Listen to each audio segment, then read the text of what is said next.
As persoas maiores, principalmente as que están soas, son as destinatarias dunha asistencia de inteligencia artificial nacida na Universidade de Vigo. Serenia, que como se chama, permite conversar, ofrece contidos adaptados e pode recordarlles cando hai que tomar unha medicación.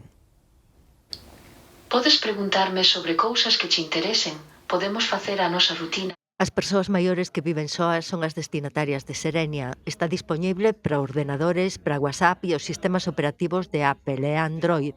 Esta asistenta da conversa, avisa da hora das pastillas e entretén. Temos, ao final dous perfiles, non? Un é a persona máis autónoma, que está nunha etapa na que, sí que lle ven ter un asistente no seu día a día para acceder de forma máis sinxela a información, estar entretido.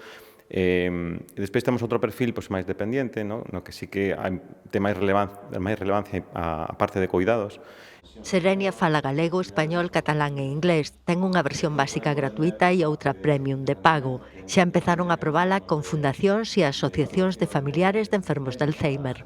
Nunca queremos falar de que isto vai a reemplazar o contacto humano, non? Pero sí mitigar ou axudar, complementar, non? Que eu penso que estamos en ese punto no que hai demasiada demanda, non? Desafortunadamente os servicios de cuidados están saturados, hai moita demanda, hai pouca oferta e isto de alguma forma mitiga ou axuda a eses cuidados, non? A investigación que deu lugar a esta asistente empezou na Universidade de Vigo hai 10 anos. O proxecto tomou impulso co desenvolvemento da intelixencia artificial ata constituír unha empresa.